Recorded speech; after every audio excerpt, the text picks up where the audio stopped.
Hi guys, कैसे हैं आप सब? उम्मीद है कि होंगे। तो चलिए बिना देरी किए शुरू करते हैं कहानी का आज का एपिसोड। इस वक्त क्लब में बने अंडरग्राउंड जमुना बाई की कोठे पर अरमान, आर्यन, कार्तिक अलग अलग टीम के साथ मौजूद थे। वही आज जमुना बाई तो जैसे खुशी के मारे पागल ही हो गई थी, क्योंकि कल ही इन सभी लड़कियों का सौदा होने वाला था और आज उसे इन सभी लड़कियों में से बस कुछ लड़कियों के ही करोड़ों रुपए मिलने वाले थे। जमुनाबाई अभी खुशी के मारे झूम ही रही थी कि तभी वहां पर उनका चौथा आदमी रमेश आहिल और उसके साथ मौजूद 13 लोगों को लेकर आ गया। इस बार किसी ने कोई सवाल नहीं किया, क्योंकि सबको लग रहा था कि आज उनकी किस्मत खुल गई है। वहीं जमुनाबाई ने खुशी के मारे अपने चारों आदमियों को देखते हुए कहा, आज तुम सब की पेमेंट डबल। वही भाई जो कि कुछ गड़बड़ होने के बारे में सोच रहा था। पेमेंट सुनकर सब कुछ भूल कर वह खुशी से झूमने लगा। बाकी सब का भी हाल यही था। जगदीश, रोनी भाई, गणेश और रमेश चारों एक साथ खड़े होकर एक दूसरे को देखने लगे। चारों के चेहरे पर आज बहुत बड़ी जंग जीतने वाली मुस्कुराहट थी, क्योंकि काफी दिनों बाद उन्हें इतना ज्यादा पैसा एक साथ मिलने वाला था। वही जमुनाबाई तो आज हद से ज्यादा खुश थी। उसने सब की तरफ देखते हुए कहा, इन सब लड़कियों में से तुम लोगों को जितनी जितनी चाहिए चुन सकते हो, पर बात याद जरूर रखना, एक लड़की का 1 करोड़। अरमान ने मुस्कुराते हुए कहा, मैंने आपको बताया ना मेरे पास कितने पैसे हैं, फिर भी आपको मुझ पर भरोसा नहीं है। जमुनाबाई ने अरमान की तरफ देखते हुए कहा, चिकने भरोसा है इसलिए तो तुझे यहाँ पर लाई हूँ, वरना तू क्लब के बाहर पड़ा होता। अरमान ने बदले में मुस्कुराते हुए कहा, बहुत जल्दी पता चल जाएगा कौन कहा होता है। उसकी बात सुनकर जमुनाबाई ने कहा, मतलब? अरमान ने कहा, मतलब मुझे इन हसीनाओं के साथ रात बितानी है, अपने सभी दोस्तों के साथ भी। अरमान की बात सुनकर जमुनाबाई ने मुस्कुराते हुए कहा, तुम सब लोग अपनी अपनी पसंद की लड़कियां चुनो। अरमान सभी लड़कियों की तरफ देखने लगा, तभी उसका ध्यान कोने में खड़ी एक लड़की की तरफ गया, जिसकी आंखें इस वक्त अंगारे बरसा रही थी। सभी लड़कियों में वह अलग नजर आ रही थी। उसकी आंखों में ना डर था ना ही झिझक, बल्कि उसकी आंखों में नफरत और गुस्सा था। अरमान ने उस लड़की की तरफ उंगली दिखाते हुए कहा, वह लड़की। अरमान की बात सुनकर सभी लोगों का ध्यान उसकी तरफ गया। वह दिखने में ज्यादा खूबसूरत तो नहीं थी, पर बुरी भी नहीं थी। वही जमुनाबाई ने कहा, तेरी पसंद काफी अलग है लड़के। अरमान ने कहा, मुझे एक और चाहिए।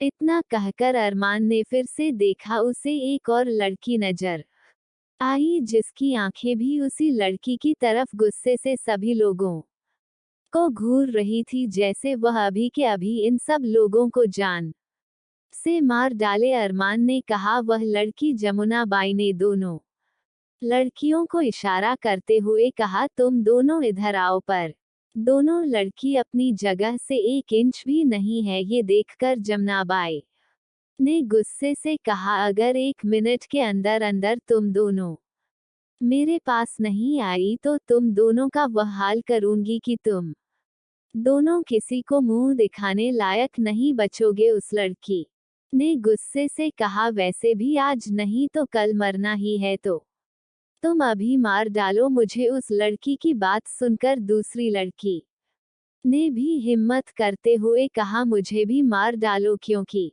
इस तरह से अपनी इज्जत बेचकर जीने से अच्छा तो मरना बेहतर होगा मेरे लिए। जमुनाबाई ने जगदीश को इशारा किया। जगदीश हट्टा कट्टा आदमी था, जिस वजह से वह जल्दी से उन दोनों लड़कियों के पास आया। उसने दोनों को बाजू से पकड़कर खींचते हुए कहा, ज्यादा नखरे मत दिखाओ, वरना यहीं के यहीं तुम दोनों की इज्जत उतर जाएगी। इतना कहकर जगदीश जबरदस्ती उन दो लड़कियों को खींचता हुआ एक कमरे में लेकर चला जाएगा। वही जमुना बाई ने अरमान की तरफ इशारा करते हुए कहा, जंगली बिल्लियां हैं, दोनों संभाल पाओगे बच्चे उन दोनों को? अरमान ने शातिर मुस्कुराहट के साथ कहा, दो क्या, मैं 10 को भी संभाल सकता हूँ। आप मेरे सभी आदमियों को उनके पसंद की लड़कियां चुनने के 1000 तक दे दो। इतना कहकर अरमान ने अपने कदम उस कमरे की तरफ बढ़ा दिए जिस कमरे में जगदीश दोनों लड़कियों को बंद करके आया था।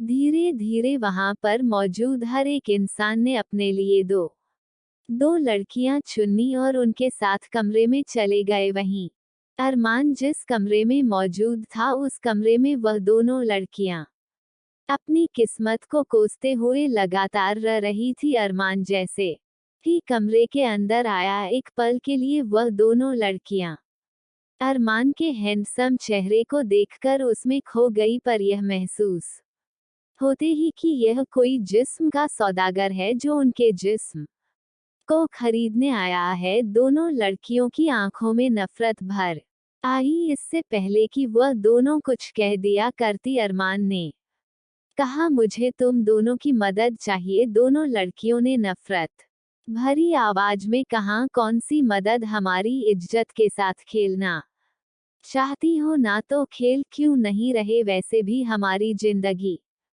पूरी तरह से बर्बाद कर हो चुकी है, और अगर अब तुम हमें बर्बाद कर भी दोगे तो क्या हो जाएगा? ज्यादा से ज्यादा हम लोग अपनी जान दे देंगे, क्योंकि इस तरह से जिंदगी जीना हमारे उसूलों के खिलाफ है। अरमान ने कहा, मुझे तुम दोनों में कोई इंटरेस्ट नहीं है, तो इसलिए अपने दिमाग के घोड़े दौड़ाना बंद कर दो। अरमान की बात सुनकर दोनों लड़कियां हैरानी से अरमान को देखने लगी। अरमान ने खुद उन्हें 2000 लड़कियों में से चुना था और अब वो खुद ही कह रहा था कि उसे उन दोनों में कोई इंटरेस्ट नहीं है। एक लड़की ने शक भरी आवाज में कहा, हम था, और अब वो खुद ही कह रहा था कि उसे उन दोनों में कोई इंटरेस्ट नहीं है। एक लड़की ने शक भरी आवाज में कहा, हम कैसे यकीन करें? और मैंने कहा, मुझे कोई फर्क नहीं पड़ता तुम मुझ पर यकीन करती हो या नहीं,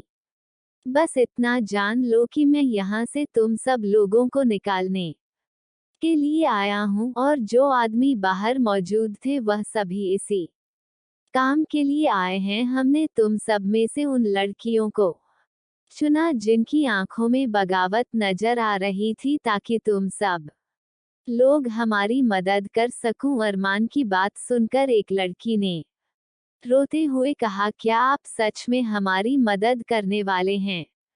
और मैंने कहा, करने वाला नहीं हूँ बल्कि करने ही आया हूँ, इसलिए मेरी बात ध्यान से सुनो। इतना कहकर अपने दोनों लड़कियों को कुछ समझाया, जिसे सुनकर दोनों लड़कियों की आंखों में हैरानी और खुशी के भाव आ गए। अरमान ने कहा, क्या तुम दोनों मेरी मदद करोगी? दोनों लड़कियों ने रोते हुए कहा, थैंक यू सर, आप हम लोगों को इस नर्क जैसी जगह से बचाने के लिए आए हैं। आप जो कहेंगे हम करेंगे। और माने जल्दी से अपनी पैंट की पॉकेट से 2 डब्बी निकालते हुए कहा, ये लो। उन दो लड़कियों ने जल्दी से वह लिक्विड अपने गले के नीचे उतारा और अरमान की तरफ देखते हुए कहा, हम वादा करते हैं सर, जितना हो सके आपकी मदद करने की कोशिश करेंगे, क्योंकि उस नर्क में जाने से अच्छा है कि हम बाकी लड़कियों की मदद करते हुए अपनी जान गंवा दे। Very good. कुछ देर बाद वह 2 लड़कियां काले कपड़ों में तैयार हो चुकी थी, जो कि अरमान ने ही उन्हें दिए थे। अरमान ने मुस्कुराते हुए दोनों की तरफ देखते हुए कहा, तो तुम दोनों तैयार हो? दोनों के चेहरे एक बार इस वक्त एक अलग ही चमकती और दोनों के अंदर जोश नजर आ रहा था। अरमान ने दोनों को देखते हुए कहा, तुम दोनों के पास सिर्फ 2 घंटे हैं, दवाई का असर सिर्फ 2 घंटे तक रहेगा, उसके बाद तुम दोनों को कुछ भी करके यहाँ से बाहर निकलना है। दोनों लड़कियों ने अरमान की तरफ देखते हुए कहा, 2 घंटे हमारे लिए बहुत है। अरमान ने कहा, तो जाओ, शुरू हो दोनों लड़कियों ने कमरे का दरवाजा खोला और बाहर निकल गई। तभी उन्हें दूसरे कमरों से भी उन्हीं की तरह दो दो लड़कियों का ग्रुप बाहर निकलता दिखाई दिया। उन सब के चेहरे पर भी एक अलग जुनून नजर आ रहा था और सभी लोगों ने एक जैसे काले कपड़े पहने हुए थे। अरमान ने पहले ही उन्हें समझा दिया था कि उन्हें कई और लड़कियां भी मिलेंगे जो कि उनका साथ देंगी। लड़कियों की संख्या यही कुछ 100 से 120 के आसपास थी, क्योंकि सभी लोग अपने साथ दो दो लड़कियों को लेकर कमरे में गए।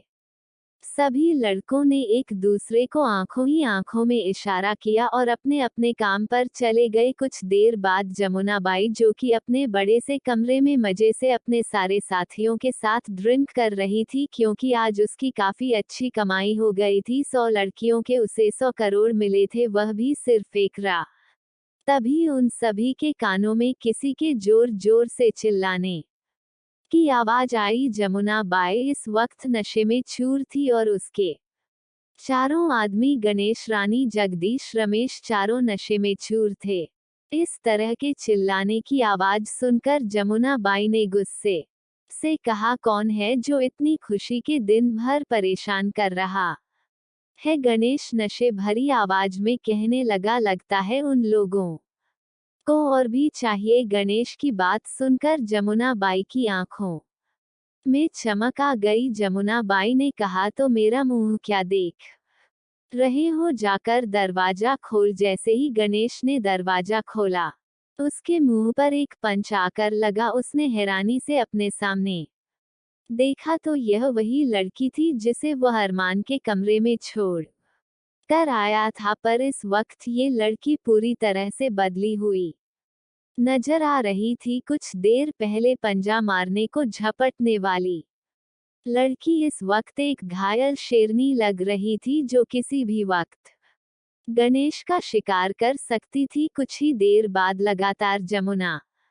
बाई के कमरे में 10 से 15 लड़कियां घुस गई और जमुना बाई और उसके आदमियों को पीटने लगी। उन सब के अंदर कोई शैतानी ताकत आ गई थी, क्योंकि कुछ देर पहले मामूली से लगने वाली लड़कियां इस वक्त किसी प्रोफेशनल फाइटर की तरह उन सब को पीट रही थी। यहाँ तक कि गणेश, जो खुद प्रोफेशनल फाइटर था, नशे में होने के कारण उनमें से किसी का मुकाबला नहीं कर पा रहा था, वह भी बुरी तरह से घायल हो गया था। तभी एक लड़की ने गुस्से से जमुना बाई के बालों को खींचकर उसका सिर दीवार पर मारते हुए कहा, बहुत शौक है ना तुझे हम जैसी लड़कियों की जिंदगी बर्बाद करने का, हमारे जिस्म का सौदा करने का। आज देख तेरी जिंदगी किस तरह से तबाह होगी। इतना कहकर उस लड़की ने जमुना बाई का सर दीवार पर जमकर दे मारा। जमुना बाई के सर से खून की धारा बहने लगी। उससे कुछ कहते नहीं बन रहा था, क्योंकि इस वक्त वह नशे से चूर थी। वहीं उसके बाकी आदमी खुद ही घायल थे, तो उसे क्या बचाने की कोशिश करती। यह कोठा अंडरग्राउंड था, जिस वजह से यहाँ पर बॉडीगार्ड्स नहीं थे। क्लब में मौजूद बॉडीगार्ड्स सी कोठी के भी रखवाली करते थे, जिस वजह से अरमान का काम इतनी आसानी से हो रहा था। वही बाकी लड़कियां, जिन्हें सभी लोगों ने वही लिक्विड बुलाया था, वह सभी लड़कियों को लेकर धीरे धीरे बेसमेंट से निकलने की कोशिश कर रही थी। अरमान मुस्कुराते हुए सभी को देख रहा था। उसके पास में आर्यन आकर खड़ा हो गया। आर्यन ने कहा, ये सबसे अच्छा तरीका है लड़कियों की मदद खुद करने से। अच्छा, उन्हें इस काबिल बना दो कि वह खुद की मदद खुद कर सके। अरमान ने कहा, लड़कियां कमजोर नहीं होती, बस उनके अंदर की दुर्गा और लक्ष्मी को जगाने की देर होती है। चंडी, वो अपने आपत की थे। जाओ। हाय गाइस, कैसे हैं आप सब? अमर है कि होंगे। तो चलिए बिना देरी किए शुरू करते हैं कहानी का आज का एपिसोड। इस वक्त क्लब में बने अंडरग्राउंड जमुना बाई की कोठे पर अरमान, आर्यन, कार्तिक अलग अलग टीम के साथ मौजूद थे। वही आज जमुना बाई तो जैसे खुशी के मारे पागल ही हो गई थी, क्योंकि कल ही इन सभी लड़कियों का सौदा होने वाला था और आज उसे इन सभी लड़कियों में से बस कुछ लड़कियों के ही करोड़ों रुपए मिलने वाले थे। जमुना बाई अभी खुशी के मारे झूम ही रही थी कि तभी वहां पर उनका चौथा आदमी रमेश आहिल और उसके साथ मौजूद 13 लोगों को लेकर आ गया। इस बार किसी ने कोई सवाल नहीं किया क्योंकि सबको लग रहा था कि आज उनकी किस्मत खुल गई है। वहीं जमुना बाई ने खुशी के मारे अपने चारों आदमियों को देखते हुए कहा, आज तुम सब की पेमेंट डबल। वही भाई जो कि कुछ गड़बड़ होने के बारे में सोच रहा था। पेमेंट सुनकर सब कुछ भूल कर वह खुशी से झूमने लगा। बाकी सब का भी हाल यही था। जगदीश, रोनी भाई, गणेश और रमेश चारों एक साथ खड़े होकर एक दूसरे को देखने लगे। चारों के चेहरे पर आज बहुत बड़ी जंग जीतने वाली मुस्कुराहट थी क्योंकि काफी दिनों बाद उन्हें इतना ज्यादा पैसा एक साथ मिलने वाला था। वही जमुना बाई तो आज हद से ज्यादा खुश थी। उसने सब की तरफ देखते हुए कहा, इन सब लड़कियों में से तुम लोगों को जितनी जितनी चाहिए चुन सकते हो, पर बात याद जरूर रखना, एक लड़की का 1 करोड़। अरमान ने मुस्कुराते हुए कहा, मैंने आपको बताया ना मेरे पास कितने पैसे हैं, फिर भी आपको मुझ पर भरोसा नहीं है। जमुनाबाई ने अरमान की तरफ देखते हुए कहा, चिकने भरोसा है इसलिए तो तुझे यहाँ पर लाई हूँ, वरना तू क्लब के बाहर पड़ा होता। अरमान ने बदले में मुस्कुराते हुए कहा, बहुत जल्दी पता चल जाएगा कौन कहा होता है। उसकी बात सुनकर जमुनाबाई ने कहा, मतलब? अरमान ने कहा, मतलब मुझे इन हसीनाओं के साथ रात बितानी है, अपने सभी दोस्तों के साथ भी। अरमान की बात सुनकर जमुना बाई ने मुस्कुराते हुए कहा, तुम सब लोग अपनी अपनी पसंद की लड़कियां चुनो। अरमान सभी लड़कियों की तरफ देखने लगा। तभी उसका ध्यान कोने में खड़ी एक लड़की की तरफ गया जिसकी आंखें इस वक्त अंगारे बरसा रही थी। सभी लड़कियों में वो अलग नजर आ रही थी। उसकी आंखों में ना डर था ना ही झिझक, बल्कि उसकी आंखों में नफरत और गुस्सा था। अरमान ने उस लड़की की तरफ उंगली दिखाते हुए कहा, वह लड़की। अरमान की बात सुनकर सभी लोगों का ध्यान उसकी तरफ गया। वह दिखने में ज्यादा खूबसूरत तो नहीं थी पर बुरी भी नहीं थी। वही जमुनाबाई ने कहा, तेरी पसंद काफी अलग है लड़के। अरमान ने कहा, मुझे एक और चाहिए। इतना कहकर अरमान ने फिर से देखा। उसे एक और लड़की नजर आई जिसकी आंखें भी उसी लड़की की तरफ गुस्से से सभी लोगों को घूर रही थी, जैसे वह अभी के अभी इन सब लोगों को जान से मार डाले। अरमान ने कहा, वह लड़की। जमुना बाई ने दोनों लड़कियों को इशारा करते हुए कहा, तुम दोनों इधर आओ। पर दोनों लड़की अपनी जगह से 1 इंच भी नहीं है। ये देखकर जमुना बाई ने गुस्से से कहा, अगर 1 मिनट के अंदर अंदर तुम दोनों मेरे पास नहीं आई तो तुम दोनों का वह हाल करूंगी कि तुम दोनों किसी को मुंह दिखाने लायक नहीं बचोगे। उस लड़की ने गुस्से से कहा, वैसे भी आज नहीं तो कल मरना ही है, तो तुम अभी मार डालो मुझे। उस लड़की की बात सुनकर दूसरी लड़की ने भी हिम्मत करते हुए कहा, मुझे भी मार डालो, क्योंकि इस तरह से अपनी इज्जत बेचकर जीने से अच्छा तो मरना बेहतर होगा मेरे लिए। जमुनाबाई ने जगदीश को इशारा किया। जगदीश हट्टा कट्टा आदमी था, जिस वजह से वह जल्दी से उन दोनों लड़कियों के पास आया। उसने दोनों को बाजू से पकड़कर खींचते हुए कहा, ज्यादा नखरे मत दिखाओ वरना यहीं के यहीं तुम दोनों की इज्जत उतर जाएगी। इतना कहकर जगदीश जबरदस्ती उन 2 लड़कियों को खींचता हुआ एक कमरे में लेकर चला जाएगा। वही जमुना बाई ने अरमान की तरफ इशारा करते हुए कहा, जंगली बिल्लियां हैं, दोनों संभाल पाओगे बच्चे उन दोनों को? अरमान ने शातिर मुस्कुराहट के साथ कहा, दो क्या, मैं 10 को भी संभाल सकता हूँ। आप मेरे सभी आदमियों को उनके पसंद की लड़कियां चुनने के 1000 तक दे दो। इतना कहकर अरमान ने अपने कदम उस कमरे की तरफ बढ़ा दिए जिस कमरे में जगदीश दोनों लड़कियों को बंद करके आया था। धीरे धीरे वहां पर मौजूद हर एक इंसान ने अपने लिए दो लड़कियां चुनी और उनके साथ कमरे में चले गए। वहीं अरमान जिस कमरे में मौजूद था उस कमरे में वह दोनों लड़कियां अपनी किस्मत को कोसते हुए लगातार रह रही थी अरमान जैसे ही कमरे के अंदर आया एक पल के लिए वह दोनों लड़कियां अरमान के हैंडसम चेहरे को देखकर उसमें खो गई पर यह महसूस होते ही कि यह कोई जिस्म का सौदागर है जो उनके जिस्म को खरीदने आया है। दोनों लड़कियों की आंखों में नफरत भर आई इससे पहले कि वह दोनों कुछ कह दिया करती अरमान ने कहा मुझे तुम दोनों की मदद चाहिए। दोनों लड़कियों ने नफरत भरी आवाज में कहा कौन सी मदद, हमारी इज्जत के साथ खेलना चाहती हो ना तो खेल क्यों नहीं रहे, वैसे भी हमारी जिंदगी पूरी तरह से बर्बाद कर हो चुकी है और अगर अब तुम हमें बर्बाद कर भी दोगे तो क्या हो जाएगा, ज्यादा से ज्यादा हम लोग अपनी जान दे देंगे क्योंकि इस तरह से जिंदगी जीना हमारे उसूलों के खिलाफ है। अरमान ने कहा मुझे तुम सबसे पहले बहुत बहुत सॉरी, कल चैप्टर नहीं आया था और आज भी इतनी लेट आ रहा है। असल में मैं सेमिनार में गई हुई थी, मैं हर्बल लाइफ से जुड़ी हुई हूँ और अभी मैंने अपनी 4 कहानियाँ लिखकर कंप्लीट की है और अभी इसका एपिसोड लिख रही हूँ। कल से प्रॉमिस करती हूँ हर रोज एक चैप्टर दिल्ली आएगा और वह भी जल्दी आएगा, बस कुछ दिनों की बात है क्योंकि मेरी एग्जाम भी चल रही है और आज मेरा सेमिनार था। तो चलिए बिना देरी किए शुरू करते हैं कहानी का आज का एपिसोड।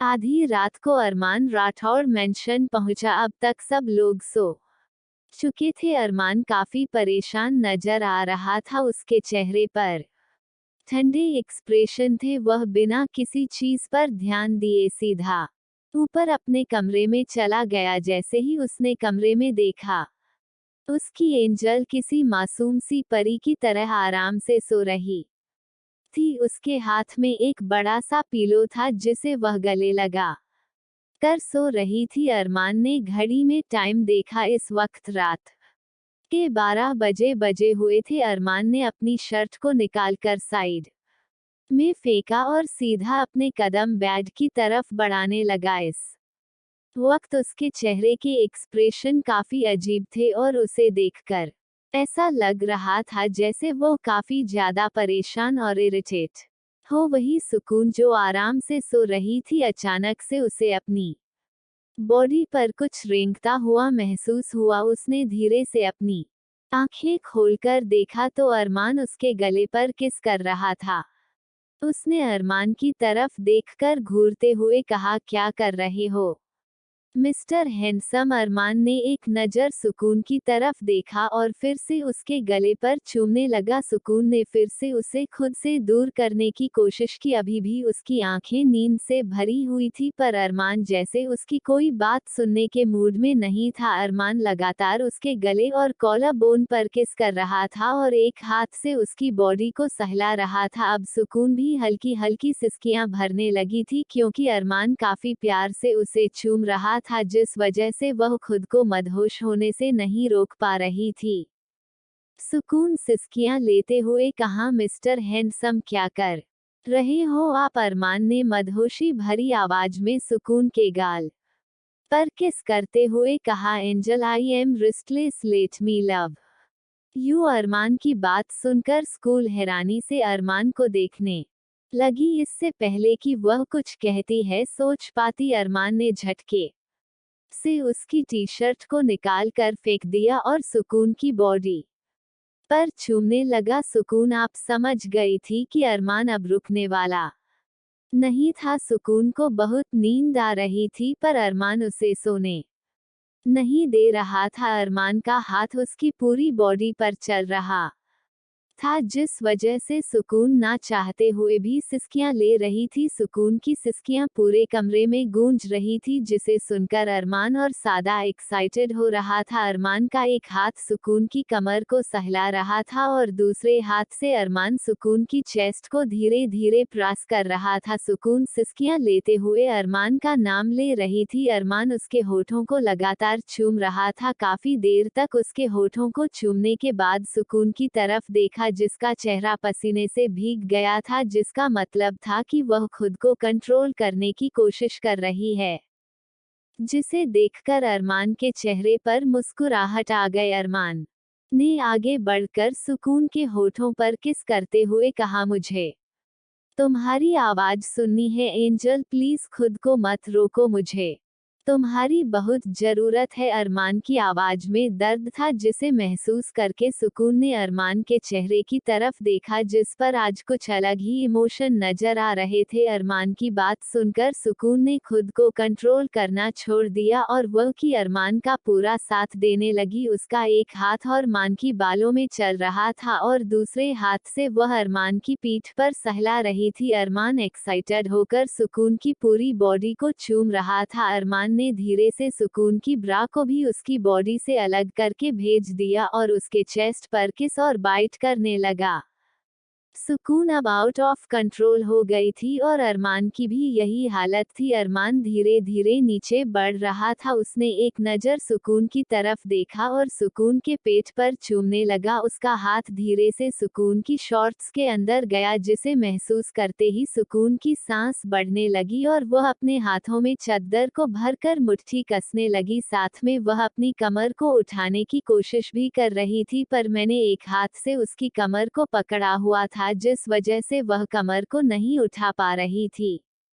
अरमान धीरे धीरे नीचे बैठा था और माननीय सुकून की शार्ट को भी निकाल कर फेंक दिया और उसकी इनरवियर की ऊपर से ही उसकी सॉफ्टनेस को सहलाने लगा। और मान की इस हरकत के कारण सुकून की सांस गले में अटक गई थी और वह और ज्यादा तेजी से सिसकियां ले रही थी। अरमान पूरी तरह से खुद पर से कंट्रोल खो चुका था और माने झटके से सुकून की बॉडी से उसकी आखिर बचे कपड़े को भी निकाल कर भेज दिया और अपने होठों को उस जगह पर फिराने लगा। सुकून सिसकियां लेते हुए अरमान का नाम ले रही थी। अरमान जिस वजह से एक्साइटेड होते हुए उसे और ज्यादा पैसिनेट होकर चूम रहा था। काफी देर तक अरमान सुकून को उस जगह पर किस करता रहा। जब अरमान को लगा कि अब सुकून पूरी तरह से मदहोश हो चुकी है तब अरमान ने अपने कपड़े भी निकाल कर फेंक दी और सुकून के ऊपर आकर उसे चूमने लगा। वही अरमान के सेक्शन के कारण सुकून और भी ज्यादा मदहोश हो चुकी थी। सुकून भी अरमान का पूरा साथ दे रही थी और उसे चूम रही थी। कुछ देर बाद अरमान बेड पर लेटा हुआ था और सुकून उसके ऊपर बैठकर थकी हुई फेस के साथ उसे देख रही थी।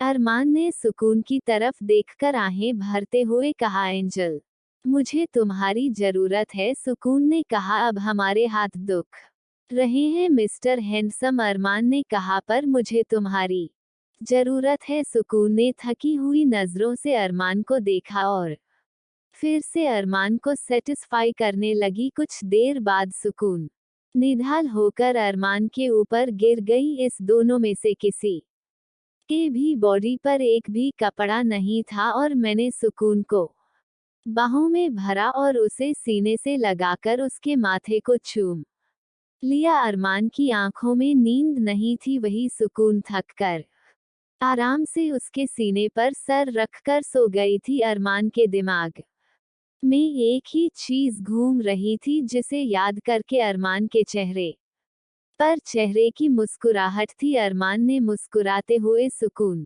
को देखा और कहा, तुम चाहे कितनी भी कोशिश क्यों ना करूं, तुम कभी मुझसे मेरी एंजल को दूर नहीं कर पाओगे। आज तक तुम छुपकर बार कर रहे थे पर अब तुम्हारे सामने आने का वक्त हो चुका है। बहुत जल्दी तुमसे मुलाकात होगी और वह मुलाकात तुम्हारी जिंदगी की आखिरी मुलाकात होगी, क्योंकि अरमान राठौर तुमसे तुम्हारी जिंदगी हमेशा हमेशा के लिए चीन देखा बहुत नाज है ना तुम्हें खुद पर देखना तुम्हारा घमंड, तुम्हारा गुरूर इस तरह से चकनाचूर कर दूंगा कि तुम जिंदगी में दोबारा कभी खुद को नहीं देख पाओगे। तुम्हारी मौत सबसे दर्दनाक होगी क्योंकि तुम मुझसे मेरी जिंदगी को दूर करना चाहते हो जिसके बिना जीने के बारे में मैं कभी सोच भी नहीं सकता। इतना कहकर अरमान ने अपने बगल में सो रही सुकून की तरफ देखा जिसके चेहरे पर दुनिया जहान की मासूमियत और सुकून था। अरमान ने झुककर उसके माथे पर घूमते हुए कहा, आपकी जिंदगी में कभी कोई गम नहीं आने दूंगा। आपकी तरफ कोई भी खतरा आने से पहले ही उसे हमेशा हमेशा के लिए मिटा दूंगा। आप मेरे जीने का सहारा हो, मेरे जीने की वजह आपके लिए मैं जीना चाहता हूँ और आपके साथ जीना चाहता हूँ। आप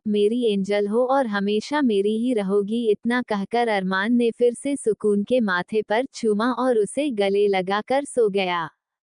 दूसरी तरफ साउथ अफ्रीका में एक अंधेरे कमरे में 22 साल का लड़का गुस्से से अपने सामने खड़े एक आदमी को देखकर कह रहा था, मैंने कहा अरमान राठौड़ जिंदा कैसे बचा तुमने?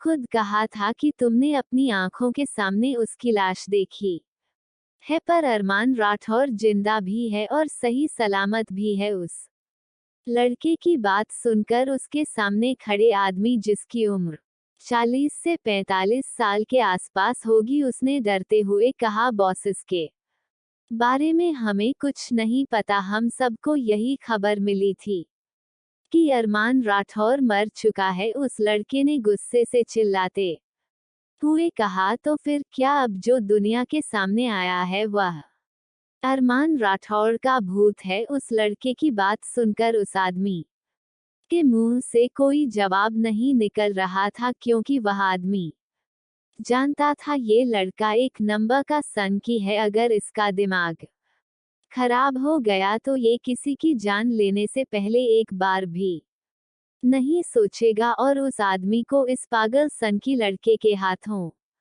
से अपनी जान नहीं करवानी थी। उस लड़के ने गुस्से से टेबल पर लात मारते हुए कहा, मेरी जिंदगी तबाह करके अरमान राठौर चैन से कैसे जीत सकता है, वह भी उसके साथ जो मेरी है सुकून सिर्फ मेरी है, और अरमान राठौर मेरी सुकून को अपने पास रखना चाहता है, वह भी हमेशा हमेशा के लिए। अरमान राठौर से नफरत है मुझे। इतना कहकर उस लड़के से अंधेरे कमरे में रखे हुए सामान को तोड़ दिया। वो आदमी उस लड़के को सब कुछ तोड़ते हुए देखने के अलावा कुछ नहीं कर सकता था, क्योंकि उस लड़के को रोकने की आदमी के अंदर नहीं थी। उस आदमी ने उस लड़के को देखकर मन ही मन कहा, पता नहीं 80 आदान को कब सुकून मिलेगा। तभी उसके कानों में गुस्से भरी आवाज सुनाई दी, मुझे सुकून तभी मिलेगा जब मेरी सुकून मेरी बाहों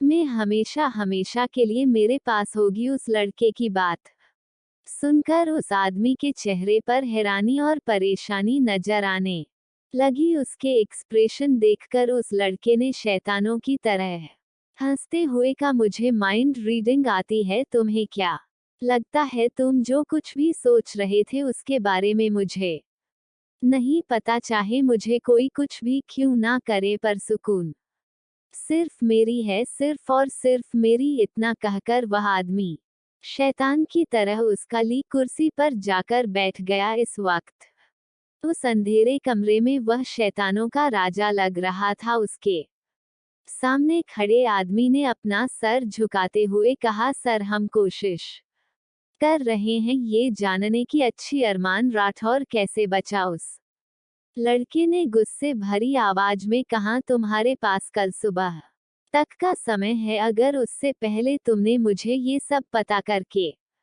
नहीं बताया तो कल का सूरज तुम नहीं देख पाओगे। उस आदमी ने डरते हुए अपना सर हिलाया और वहां से चला गया। वहीं उसके जाने के बाद उस लड़के ने अपनी पेंट की पॉकेट से एक छोटी सी लड़की की फोटो निकाली। उस लड़की की उम्र 13-14 साल होगी, जिसमें वह काफी क्यूट लग रही थी। उसने स्कूल यूनिफॉर्म पहनी हुई थी और उसके लंबे खुले बाल उसकी खूबसूरती पर चार चांद लगा रहे थे। उसे देखकर उस लड़के ने उस फोटो पर हाथ फेरते हुए कहा, तुम अभी भी उतनी ही खूबसूरत हो, बिल्कुल किसी परी की तरह। मैं आज भी सिर्फ तुमसे प्यार करता हूँ, सिर्फ तुमसे, तुम्हारे अलावा किसी और के बारे में कभी नहीं सोचा, और मैं तुम्हें अपनी जिंदगी में लाकर ही रहूंगा। तुम्हें उस अरमान राठौड़ की कैद से छुड़ाया। मुझे पता है तुम उसके साथ अपनी मर्जी से नहीं रहती, वह जबरदस्ती तुम्हें अपने पास रखता है, पर अब ऐसा नहीं होगा। मैं खुद भी बहुत पावरफुल बन चुका हूँ, अब मैं तुम्हें उसके चंगुल से छुड़ाकर हमेशा हमेशा के लिए अपने पास रख लूंगा। हम हमेशा साथ में खुश रहेंगे, मुझे सिर्फ तुम चाहिए, कुछ और नहीं, सिर्फ तुम सुकून। इतना कहकर उस लड़के ने उस फोटो को धीरे से चुम्मा और फिर से अपनी पैंट की पॉकेट में डालकर गाना गुनगुनाने आने लगा।